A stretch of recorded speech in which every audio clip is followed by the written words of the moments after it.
Una vida con propósito, día 34. Mentalidad de siervo. Mi siervo Caleb ha mostrado una actitud diferente y me ha sido fiel. Números 14:24. La actitud de ustedes debe ser como la de Cristo Jesús. Filipenses 2:5. El siervo comienza en tu mente. Para ser un siervo se requiere un cambio de pensamiento y de actitudes.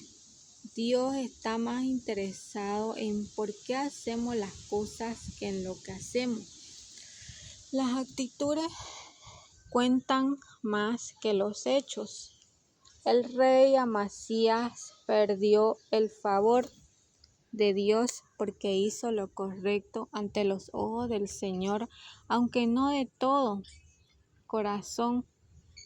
Los siervos sirven a Dios pensando en 5 actitudes. Los siervos piensan más en otros que en sí mismos.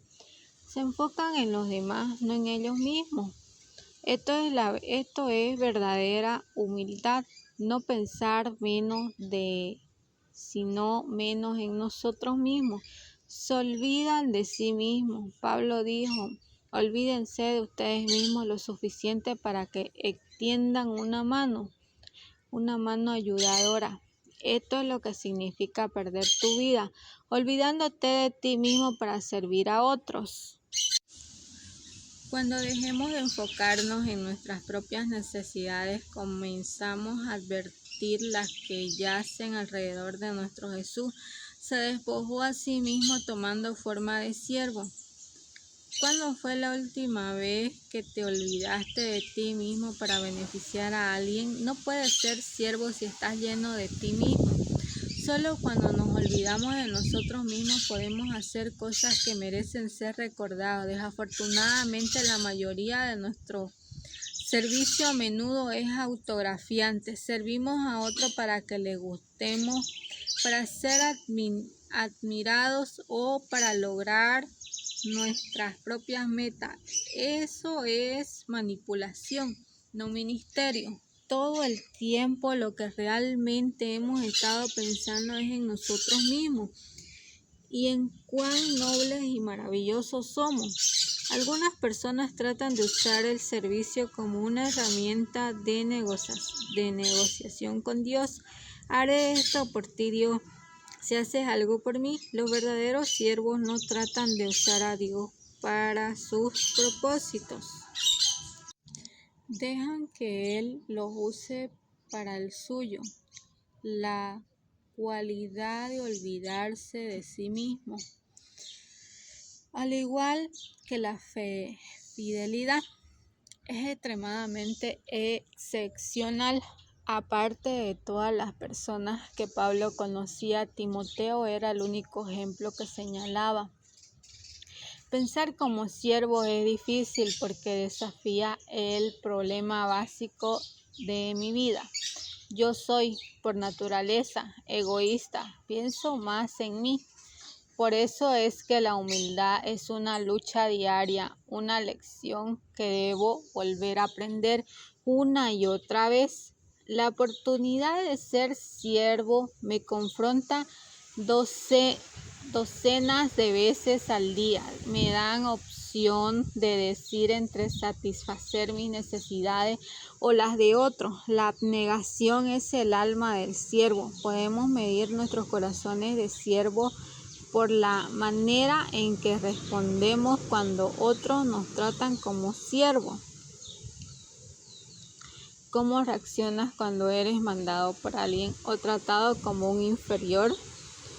La Biblia dice: si alguien toma ventajas injustas sobre ti, usa la ocasión para practicar la vida de siervo. Los siervos piensan como mayordomos, no como dueños. Recuerdan que todo le pertenece a Dios. En la Biblia, un mayordomo era un siervo al que se le confiaba una propiedad. José fue este tipo de siervo. Como prisionero en Egipto, Potifar confió en él, entregándole su casa. Después el carcelero Confió en él dándole autoridad en la cárcel. Al fin de la historia, Faraón confió en él y le dio la nación entera. El siervo y la mayordomía van juntas, puesto que Dios espera en nosotros que seamos dignos de confianza en ambos aspectos. La Biblia dice, la única cosa que se requiere para ser tales siervos es que sean fieles a su Señor. ¿Cómo estás manejando los recursos que Dios te confió? Para comenzar a ser un verdadero siervo, tienes que tomar en cuenta el tema del dinero en tu vida. Jesús dijo, ningún sirviente puede servir a dos patrones. No puedes servir a la vez a Dios y a las riquezas. No dijo, no debes, sino no puedes. Eso es imposible, vivir para el ministerio y para el dinero. Son metas mutuamente excluyentes. ¿Cuál escogerías si eres un siervo de Dios? No puedes trabajar para ti mismo. Todo tu tiempo le pertenece a Dios. Él insiste en una lealtad exclusiva, no fidelidad media. El dinero es el potencial mayor para reemplazar a Dios en tu vida. Más personas se alejan del servicio debido al materialismo que a cualquier otra cosa. Dicen, después que cumplas mis metas financieras, voy a servir a Dios. Esa es una decisión necia que lamentarán por la eternidad. Cuando Jesús es tu Señor, el dinero te sirve, pero si el dinero es tu Señor, te conviertes en esclavo de él. Ciertamente la riqueza no es un pecado, siempre y cuando la usemos para la gloria de Dios. Los siervos del Señor siempre están más conscientes del ministerio que del dinero. La Biblia es muy cara. Dios usa el dinero para probar tu fidelidad como siervo. Esta es la razón por la que Jesús habló más acerca de él que del cielo o el infierno. Él dijo, si ustedes no han sido honrados en el uso de las riquezas mundanas, ¿quién les confiará las verdaderas? Tu manera en que usas tu dinero incide en cómo Dios puede bendecir tu vida. En el capítulo 31 mencioné dos tipos de personas, los edificadores del reino y los edificadores de riqueza. Ambos recibieron dones para hacer que el negocio crezca haciendo tratos o ventas, obteniendo ganancias. Los edificadores de riqueza continúan acumulando más tesoros para sí mismos sin importar cuánto hacen, pero los edificadores del reino cambian las reglas del juego. Persisten en hacer dinero, pero lo hacen para regalarlo.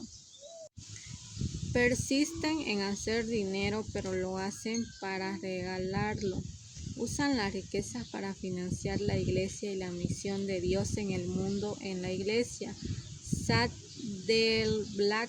Tenemos un grupo de ejecutivos y dueños de negocios que tratan de hacer lo máximo para dar a la congregación y para expandir el reino de Dios. Así te exhorto a que hables con tu pastor y comiences un grupo de edificadores del reino en tu iglesia. Los siervos piensan en su trabajo, no en lo que otros hacen. No comparan, critican ni compiten con otros siervos o ministerios. Están muy ocupados haciendo el trabajo que Dios les asignó. La competencia entre los siervos de Dios es ilógica por muchas razones. Todos estamos en el mismo equipo. Nuestra meta es complacer a Dios, no a nosotros mismos. Tenemos diferentes tareas y todos fuimos formados con cierta singularidad. Pablo dijo, no se comparen unos con otros como si uno de ustedes fuera mejor o peor que el otro. Tenemos mejores cosas que hacer en nuestras vidas. Cada uno de ustedes es original. No hay lugar para celos mezquinos entre los siervos.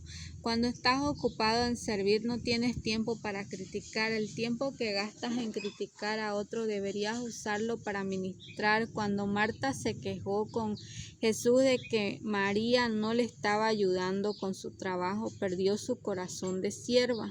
Los siervos verdaderos no se quejan de las injusticias, no viven lamentándose ni se resisten con quienes no están sirviendo. Solo confían en Dios y se mantienen sirviendo. No es nuestro trabajo evaluar a otros siervos del Señor. La Biblia dice: ¿quién eres tú para criticar al siervo de otro? El Señor decidirá si su siervo ha hecho lo correcto. Tampoco es nuestro trabajo defendernos de la crítica. Deja que tu Señor lidie con eso. Sigue el ejemplo de Moisés, que mostró una verdadera humildad ante sus opositores, como Nehemías, cuya respuesta a las críticas fue simple: estoy ocupado. Si bajara yo a reunirme con ustedes, la obra se vería interrumpida. Si sirves como Jesús, puedes esperar ser criticado. El mundo, aún las iglesias, no entienden lo que Dios valora en el servicio. Uno de los actos más hermosos de amor mostrando por Jesús fue criticado por sus discípulos. María tomó lo más valioso que tenía, un perfume costoso, y lo vertió sobre Jesús a tan espléndido servicio. Los discípulos lo llamaron derroche, sin embargo Jesús lo llamó una obra hermosa, y eso es lo que importa. Tu siervo por Cristo nunca es considerado como pérdida, aunque otros lo digan. Los siervos basan su identidad en Cristo, dado que ellos recuerdan que fueron amados y aceptados por gracia.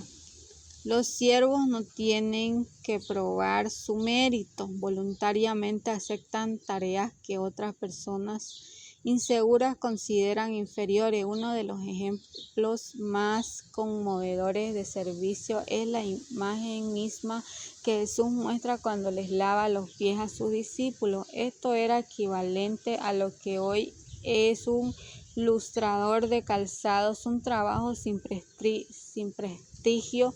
Sin embargo, Jesús sabía quién era Él, de manera que la tarea no amenazaba su propia imagen. La Biblia dice: Jesús sabía que el Padre había puesto todas las cosas bajo su dominio y que había salido de Dios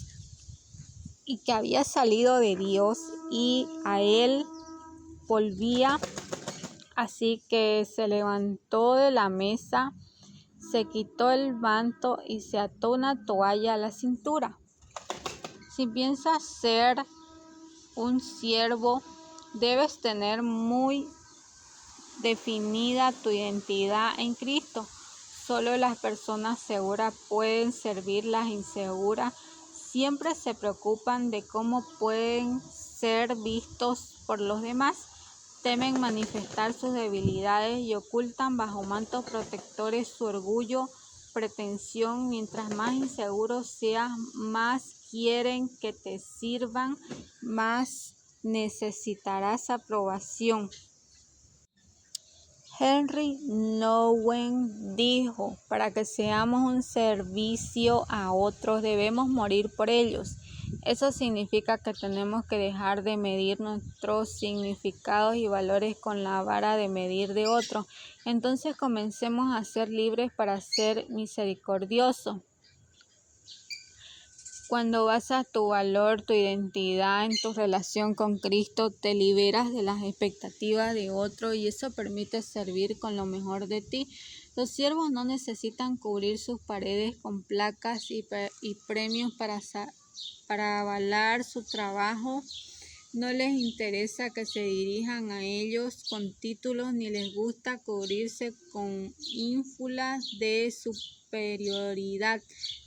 Los siervos hallan que los símbolos de estatus son innecesarios y no miden su valor por sus logros. Pablo dijo: ¿Por qué no es aprobado el que se recomienda a sí mismo, sino aquel quien recomienda al Señor? Si alguien tuvo oportunidad de ser ostentoso debido a su conexión y personas relacionadas, fue Santiago en medio hermano de Jesús. Él tuvo las credenciales de crecer con Jesús como su hermano. Sin embargo, en la introducción de su carta simplemente se refiere a sí mismo como siervo de Dios y del Señor Jesucristo. Mientras más te acerques a Jesús, menos necesitarás promocionarte.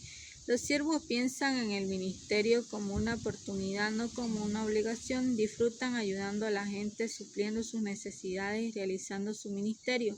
Sirven al Señor con regocijo, porque lo que hacen con regocijo, porque aman al Señor y están agradecidos por su favor.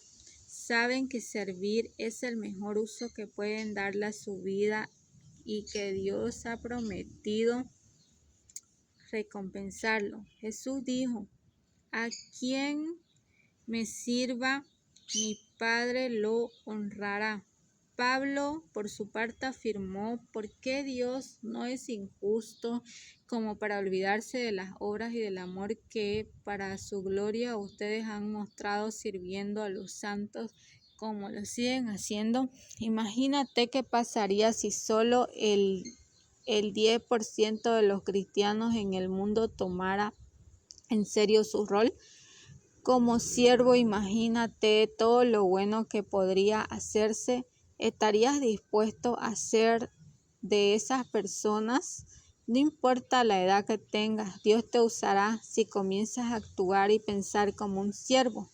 Albert Schweitzer dijo: las únicas personas realmente felices son aquellas que han aprendido a servir. Día 34. Pensando en mi propósito, punto de reflexión. Para ser siervo debo pensar como siervo. Versículo para recordar la actitud de ustedes debe ser como la de Cristo Jesús. Filipenses 2:5. Pregunta para considerar. ¿Me preocupo más por ser servido que por servir a otros? Bendiciones.